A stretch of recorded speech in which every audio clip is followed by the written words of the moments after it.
Hello everyone, welcome to Soccer Daily, a show that keeps you up to date with latest soccer transfer news and headlines. Today we're going to be talking about a few headlines that are going on, and I'm going to begin with Kylian Mbappe. As we all know, Kylian Mbappe is one of the world's greatest talented footballers, and he's been playing well of late, and he's going to be performing for France in the Euros, but there's been a lot of uncertainty as regards to his future. Now, the PSG president has come out and spoken on Mbappe's future and promised that Mbappe will not leave for free and that he will never sell Mbappe. So that'll be very interesting to see. But also, this is a statement Mbappe gave out about a few days ago. He said, I have to make the right decision, which is difficult, and give myself every chance to decide, well, I'm in a place where I like myself, feel good, but is this the best place for me? I don't have the answer yet. And then that leaves a lot of, you know, thoughts. You are not. He sounds unsure whether PSG is the right place for him. Does he see his future as a PSG player? Does he feel PSG will be the best club for him to be a successful player? Definitely, we've all heard the links with Real Madrid, and a player like Mbappe would definitely like to go to a club of Real Madrid stature. So we live to see what Mbappe will do, but that will be very interesting to see. Next, we're going to go to Everton. Now, Carlo Ancelotti left Everton and has left Everton to Real Madrid for a second stint at Real Madrid, and we're being told that Nuno Espirito Santo, the former Wolves coach, is close to signing as Everton manager. I think this will be a good appointment for Everton, but it will be interesting to see whether they can adapt to Nuno's defensive style of football, and I wonder how much they could improve. Because with Ancelotti, who is a good coach, a coach with great reputation, he finished 11th. So I wonder how much they could improve. But let's see whether he could get the backing at Everton, which always happens because the owner often backs the coaches, and then that'll be interesting to see what Nuno could do with a talented Everton side that has very good players. They just need one or two players, quality above, and they could challenge for the Europa League places at least. Thirdly, we have PSG again, and they are interested in Ashraf Hakimi. They have had a 60 million euro bid tender according to Fabrizio Romano, and then also Chelsea have been in contact with their agent. Hakimi is a horse a very good player, but in my opinion, he's a wing back. He's not really like a full back, so he will fit teams that play more of a three back or a five back, if you understand what I'm saying. So if I were Hakimi, I would choose Chelsea because they play more three back or five back. I think PSG play far at the back, and as a full back, he's not. He will be good, but I don't think that's where he's most effective. So I think Hakimi should sign for Chelsea. Although I wouldn't want that as a Manchester United fan because that strengthens Chelsea, who already have reached James in that position, who is a very good player.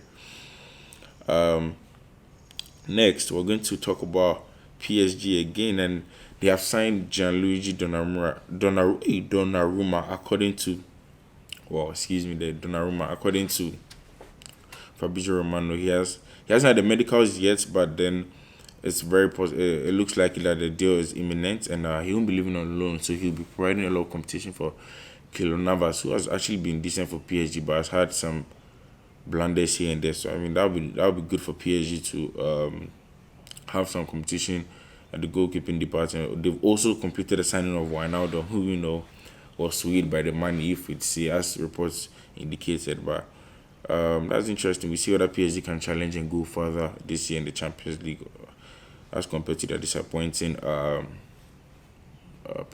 participation in last year's Champions League.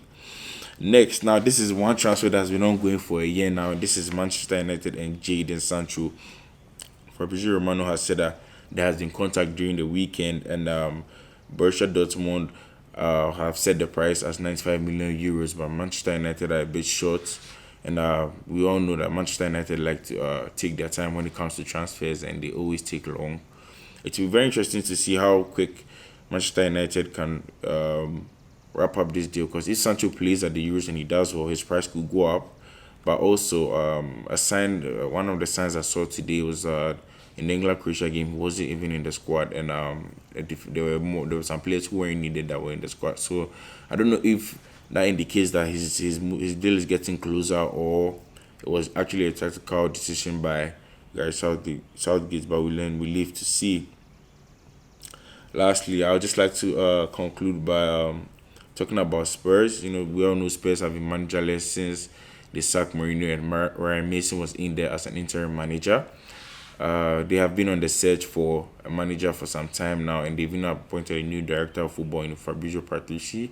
But then they had interviews with top coaches. There were rumors that they wanted Pochettino back, but that didn't go so far. But the one that went as far was with regards to Antonio Conte, who was actually interested in the job, but after several talks, he decided to pull out because he didn't see the project at Tottenham bringing him success that he wanted. And we all know who Conte is. Conte is a coach that requires backing because he trusts his job and he trusts his product, his work. So, and I don't think Tottenham are the club that can provide for. Even though they did their best for Mourinho, I think Mourinho is different to Conte. So even though they both play defensive football, Conte put that back. Tottenham are set to appoint Paulo Fonseca, who has been approved. This decision has been approved by Daniel Levy and was the decision of Fabrizio Paratici, but was approved by Daniel Levy. Now this is funny because Jose Mourinho has gone to Roma and Paulo Fonseca was the coach of Roma, so it just seems like Spurs and Roma have swapped their coaches,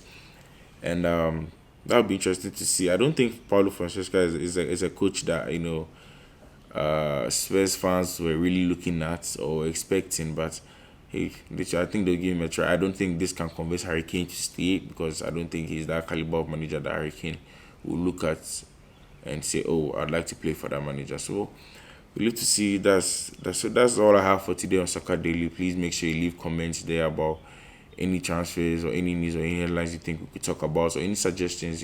Get into the conversation with us and then let me know. I'll see you lot soon. Bye.